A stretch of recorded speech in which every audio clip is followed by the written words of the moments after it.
All right. Sober October interview number 7. We have Susanne Ebling. Susanne, could you introduce yourself for us? Yeah, hi, Carl. My name is Suzanne, as you said. I have known you, Carl, for 25 years or so. I remember Long you time. as a tiny little pike for a really long time, yes. I'm a good friend of your mother, and that's how I got to know you. I grew up in Germany, was born and raised in Germany, but I've lived in the United States for a really long time. Came as a student and just enjoyed the life here, and I never returned back to Europe. So now I live in the Los Angeles area. I live in Long Beach, and I have a job in Los Angeles as a risk consultant for an insurance broker company, focusing on private company clients and helping them stay safe, healthy, and sane in this All time right. of year. So that's an interesting journey. You've had a lot of different jobs over the years.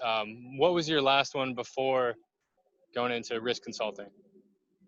I came from a couple of different ski resorts, or all season, all year round resorts in the United States, where I was the patrol director and the risk manager for the resorts. So I was handling emergency management, taking care of injured and sick patients, but also taking care of the safety and health of our employees of those resorts.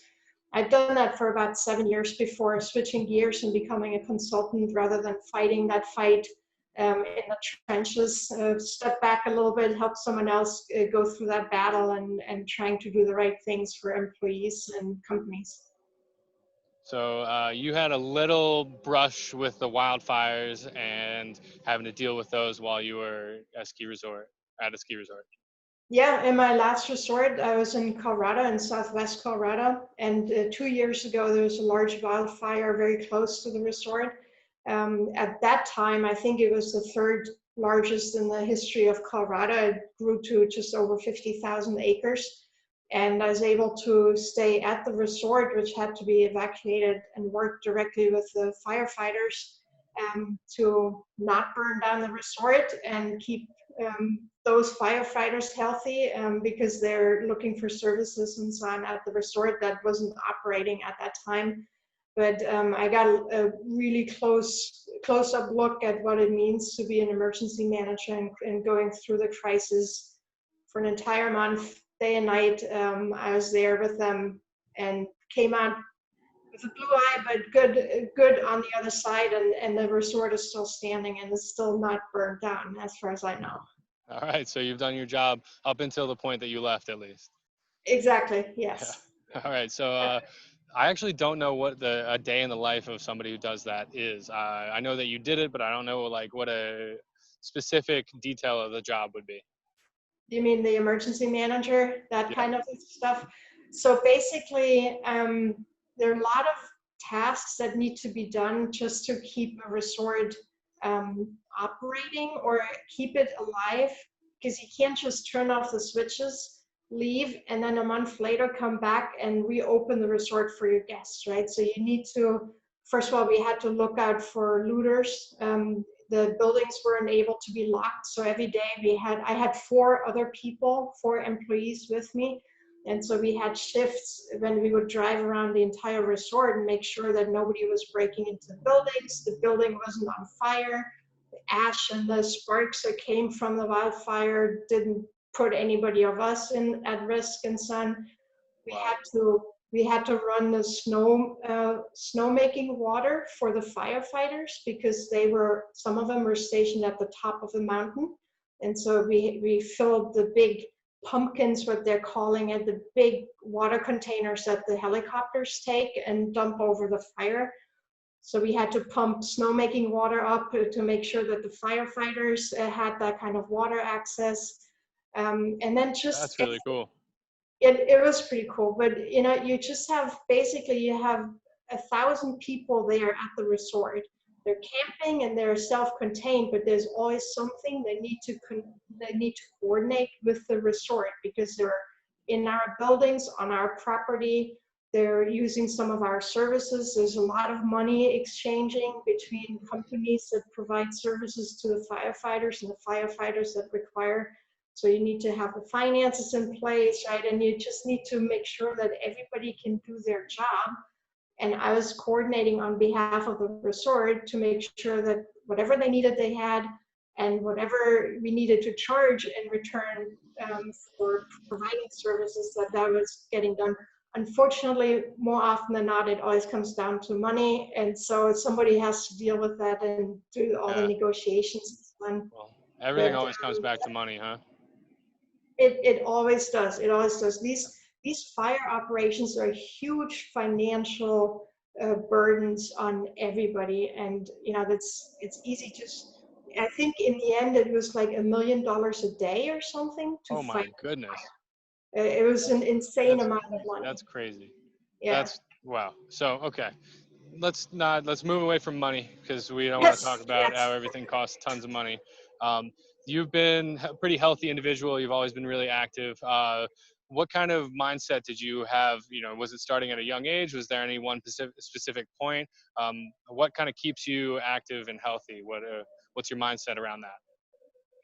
Yeah, so I've always been, in my mind at least, an athlete. I always enjoyed doing some things, right? So for a period of time, I was running marathons, and then that got a little bit boring. Then I started CrossFit. And throughout my entire life, obviously with a job in the resort, I've always been a skier, and I've done heli skiing and extreme skiing in that regard. So that has always been an important part of my life. But when I became a patrol director, interestingly enough, I was not able to stay as active as I had been beforehand, because that job is just taking a big toll. Working in a ski resort is stressful, and it took a big toll on my overall health because I worked 14, 16-hour days active because I was outside ski patrol and so on, right? But I Yeah. wasn't able to focus on training and really keeping myself healthy. And so as I transitioned out of that position, I realized that I needed to go back and actually do something for myself with a structured plan of when do I work out, how often do I work out, how do I nourish myself and so on, because all of that went pretty much out the window for a long time, along with then injuries that I had due to my job. If you ski every day, there's a big chance that you get hurt at some point, and I did. I broke my leg and so on. And so all of that spiraled myself out of the athletic life that I used to have. And it was one of the reasons why I switched to a more consulting job, instead of being actively involved in risk management, because it allowed myself to take care of myself again. Yeah. I mean, that nothing doing anything active for that long has such a huge effect on the body. Um, Yeah. yeah, so I'm totally aware, playing rugby all these years, my body feels beat up, even though I've taken some time off just to do body weight stuff, functional fitness. I can still feel my shoulder, I can still feel my ankle, wrist, toe, a bunch of other things. So I totally get it. But you have transitioned into, you took a little bit of time off, and now you recently completed an incredible feat, which I've read a bunch of articles online about this, how dangerous it is, how bad for you it can be, blah, blah, blah, XYZ. You were able to do it for the whole 75 days. If anybody's ever heard of the 75-day hard challenge, I think it's workout twice a day for at least 45 minutes, cold shower for 5 minutes, you stick to a diet, right? And read 10 pages nonfiction per day. Is there anything else that I'm missing? Yeah, so you have to drink a gallon of water every day. Oh, yes. Okay. No alcohol for 75 days. So you got to stick to a diet. You can pick the diet.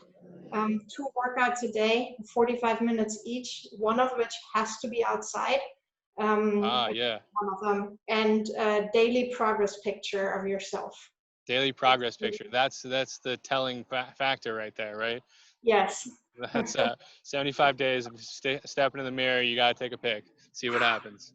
Yes, exactly. And it was not a pleasant experience. I don't know how you would feel about taking a selfie for 75 days straight.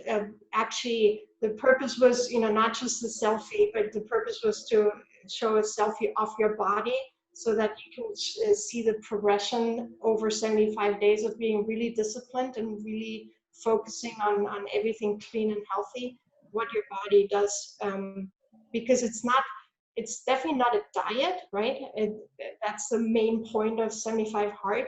It's not a diet, but as a byproduct of the real tough mental challenge, your body changes, and that's the point. That's one of the points that the creator wanted to make of with coming up with these silly tasks every day. All right. So, how much do you know about the creator? I don't know a whole lot. I saw someone mentioning how they're doing the 75 Hard Challenge, and then like you, I read some articles and I listened to a podcast where he describes the 75 Hard Challenge, and I wasn't really interested in any more than that. I just thought the challenge was something interesting to try and probably challenging, and so I went for it, and I don't really follow that person a whole lot. I know that he's a successful businessman, and that's about it. All right, so there's something that a lot of people are saying. One of the negatives to this whole thing is that by talking about the challenge, by doing the challenge, we're perpetuating his name, his brand, and I guess did he even do the challenge? I don't know. I have no, you know, knowledge of that. But we don't have to say his name. We're not perpetuating anything. Just the idea is there that you can do these things for 75 days is impressive enough. I don't think that you should shy away from the challenge because of whatever XYZ you're helping somebody else out who's already rich. But you can stick to the challenge. And for you, you did it. Tell us about Tell us about your experience. Tell us about your mental changes and your physical changes from day 1 to day 75. Yeah, so I started in mid-July, I want to say, and the challenge went through the end of September. And initially, when I saw the tasks that you had to do every day, I actually was arrogant enough to think that it's not such a big deal. That can't be that hard because I'm already eating really clean, right? So the diet part was just me removing sugar and the occasional cookie from my diet. It wasn't a big deal, right? I had not had a lot of alcohol for a long time because I made that conscious decision anyway to step away a little bit from that daily or weekly consumption. I was working out regularly because I was focusing on my health. I read all the time, right? So I thought, come on, it can't be that hard. So I went into this challenge and it is hard. So for the first week, you're riding that high. It's like, oh yeah, I feel so strong. And it's really, your energy goes through the roof. It was really, really fun. And then day 13 or 14 comes, and that was the first time. And I saw from the hashtag reports from other participants that I went through the same cycles as everybody else. So about day 13, 14 or so was the first time when I woke up. I had to do my 45 minutes. I did one before work and one session after work.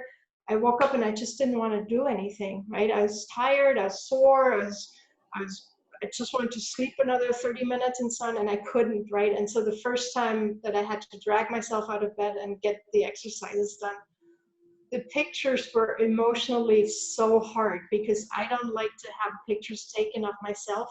So every morning I had to take a picture, right? In workout clothes. So I would always cover my face so I wouldn't have to look at myself. Silly, right? and then and then you sort of you struggle for a couple of days and then you go back to, oh no, I can do it, that's okay, that's all right, no big deal. And then day 25 or so, I thought, there's no way, I have 50 more days of this to go. There's not a rest day, there's no cheating, right? If you forget any of the tasks or if you do anything, if you drink 10 ounces less than a gallon of water, you reset the clock, you fail, and you have to start on day one, right? So there's no flexibility in that regard, which is the point, right? Because every now and then when you go through the highs, oh yeah, I can do it easy, right? Not a big deal. and then you go through the lows, that's where you learn the most, because you have to fight that inner voice that tells you that this is not possible, or there's no point, or why even do it? Why not sleep, right? And so on. And that's the big development in your mind, that you learn that those thoughts that are against you, right, that really don't benefit you, that you don't let them in. You don't let them in, So because you know it. were there any days that you were, going to bed and you had to drink like a half gallon of water left? You were like, oh crap, I got to finish this now. Many days. At 8 o'clock, I still had like 30 ounces or more to drink. And Oh when you no. chug that much water and then you go to bed at 9:30 or so, let me tell you how many times you can get up at night. Yeah. It was a struggle. And yeah, but nobody told me that I had to do it. Nobody told me that I had to go through the whole 75 days. But I just could not stop, right? I mean, who would have minded if I hadn't drank the water and just quit the challenge? No one, right? But there's something in my mind that said, no, come on, you got to figure it out. You got to figure it out. And that went up and down, up and down. About every 12, 14 days or so, I had struggles. And then I went back up, and then another struggle. And the last 8 days or so were pure hell, really. Really? You're so over it. You know you can do it. So what's the point? But you can't stop early. And Yeah, now I'm feeling that way right now about the sober October. It's coming up to last week and I'm like, I've done what's it. Why do I have to keep going? exactly. And that's the beauty of a challenge like that. And it's, I think, why I'm actually really love it, and I encourage people to try it, because that's the point when you either make it or you break it, right? But when you make it through those days that you don't want to do it, but you know it's beneficial, so you stick with it, that's when you gain that confidence. Because all your life you will always have those days when you don't want to do what you're supposed to be doing, right? And if you know that you can work through those doubts or through those negativities, life is much easier afterwards. That's incredible. So you really made it, and you can tell everybody that if they do it, they will benefit and they will have more confidence, more motivation afterwards. Yeah, absolutely. And I know from the hashtag reports from other people in that challenge that a lot of them benefited from reading. I don't think that many people are actually still reading books. And it says specifically that you can't read, and it's no audiobook, and you can't do a ebook or Kindle or something. It has to be an actual paper book, because it's a different style of reading. And I know that those people that don't normally read had all these epiphanies, right? You read a personal or professional development book every day, you learn stuff about yourself and about your life and so on. And I know that this is just all around benefits a lot of people. Those that make it through the challenge are super happy that they did it. That's fine. Yeah, see, I would totally agree with that. I can't, you know, I couldn't believe that you wouldn't benefit from something like this, especially reading. I'm trying to read more myself, and I can already tell that my brain is working a little bit better than Yeah. it used to. And ideas are connecting, thoughts are connecting. It's great. So you've learned that. What else did you learn about yourself during this? So since you were talking about Sober October, right? That's really your challenge right now. It wasn't a huge deal for me for those 75 days. Like I said, I had already cut down a lot from what I used to be, in part out of necessity, because you shouldn't be going out during the pandemic right now anyway, right, and socialize that much, but also because I made a conscious decision that I would treat my body better. As an EMT and a patroller, I've seen a lot of people suffer, right, through an accident or mental health issues and so on. And I learned over the years that those people that are dependent on alcohol, even if it's just dependent on alcohol to have fun, that those people don't function as well as they get older. And I promised myself that I would never fall into that trap. I'm not denying myself alcohol. I want to have alcohol when I want to have it, but I'm no longer drinking alcohol at the end of a shift or at the end of a long work day, or because I'm miserable and I need something to lift me up. I drink alcohol if I'm with company and there's, we have nice dinner and we drink, or if I go to a party and I have a couple of drinks, but it's no longer the reverse, right? That in order to be happy and I want to have a drink, or in order to feel better, I want to have a drink. Now it's the other way around. I feel good, I feel happy, let's drink. So the 75-day heart, there were only I think there are 2 holidays, or maybe just 1 holiday and 1 party or something, where I sat and had water. And or the one time I actually didn't go to a meeting after work because I knew that that day I wasn't in a good mental state, and I didn't want to sit there drinking lemonade when everybody else had a beer or wine or cocktail. So, right. So one time I canceled actually a meeting.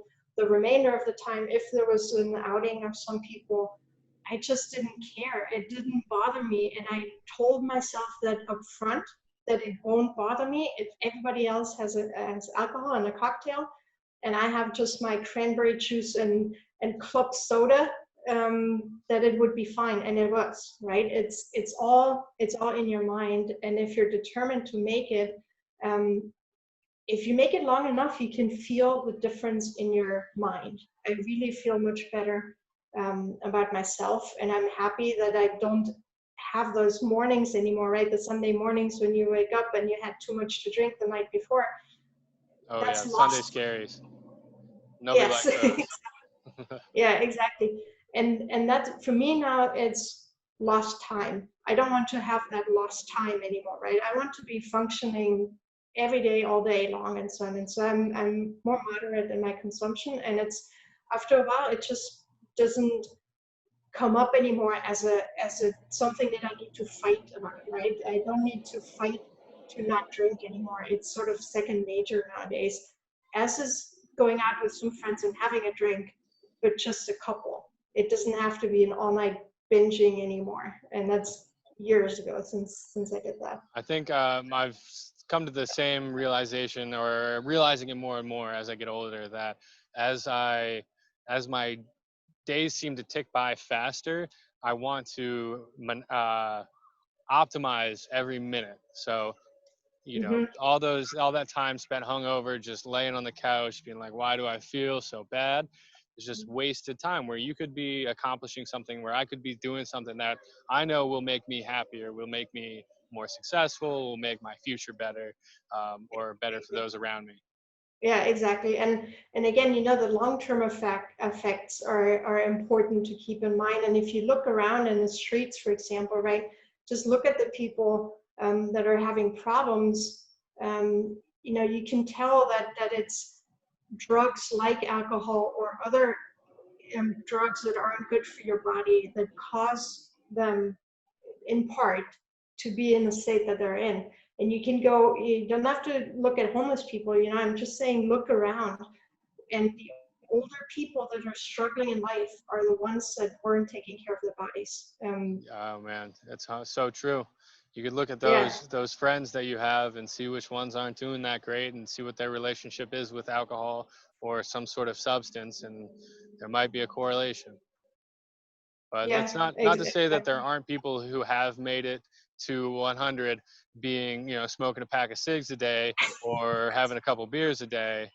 But It's always a bell curve, so you always have the outliers, but for the majority of people, and it's everybody's decision, right? I'm not judging anybody because I know how hard it is for people that are addicted to anything, how hard it is, and maybe even impossible it is for them to get unaddicted from whatever substance they're addicted, right? So I'm not judging at all. I just made for myself the decision that I don't want to be like that, and yeah. refocus my mind on other things. All right. So last bit about that. How did your relationship with cold showers change? Tell me about. You love them? Do you love them now? So in the first 75 hard challenge, that's not part of the tasks, thankfully. Oh, really? Yeah, Oh, if I what I do, read was wrong. yeah, if I know that there's a bunch of mix-ups in the description. So if you just do the 75 hard, that's not part of it. if you continue, like right now I could do phase 1, which is 30 days, all of the tasks that I did in the first one, plus cold shower, plus 3 more tasks in a day. But I'm really struggling signing up for 30 days for the phase 1 because of the cold shower. I absolutely hate cold water, and I'm not sure that I can do phase 1 because of 5 minutes of cold water. Oh, I'm gonna send you some articles on the benefits of cold water and how it affects apparently your mitochondria and your cells, and tells them to hunker down, and kind of helps with autophagy, which is the reproduction and recycling of cells. Hunter, my brother, who for anybody who doesn't know, takes cold showers every day now, like 10, Oh 15 man. minutes, does the whole thing cold water. So it's possible. It's just takes there's a hump to get over. Yeah, good for him. I bought a wetsuit to go surfing, and the water was still around 65, 68 degrees, but nobody else was wearing a wetsuit. But yeah, that's how bad I am with cold water. Yeah. I'm struggling with that. Well, I hope to change your mind eventually. Maybe we'll see. You've changed my mind about the challenge. Absolutely. Yeah, I'm definitely open to that, and I know it's again, it's something that's just in my mind, right? I'm not gonna die from a cold shower, but I feel like I am. But Yeah. Yeah. and yeah, if anybody wants, some information on the 75 hard, I'd be more than happy to share my experience. But it's out there. Everybody's talking about it. Hashtag 75 hard. So you can all see all of these experiences and so on. And I'd recommend it because you learn a lot about yourself, about how your mind works, and what you need to do to get over certain valleys in your days or in your life, and just Awesome. keep on going. Yeah. That's incredible. Thank you for sharing your experience. Is there anything else you'd like to share with people before we finish up? I love that you do the sober October. I think it's great. You're motivating. You're doing it for good reasons. You're making people healthy, and I really support you. And if I hadn't just finished the 75 hard at the end of September, I would have participated. But my birthday's coming up, and I had a couple of celebrations to finish 75 hard, so I knew that I was gonna have a beer. But maybe next year, maybe I'll participate. I think it's great, and I wish you the best with that. Hang in there. It's Yeah. almost there. You're almost there. Oh yeah, I know how much us Germans miss our beer, so I'm excited to have one myself once this is over. That first one tastes like heaven. The first one after a break. So, Oh, I believe it. but good Can't for wait. you. Yeah, I love that you're doing it, and next year maybe I'll participate. All right, thank you very much, and we'll talk to you soon. All right, that's it. Signing off. Thank you for your time.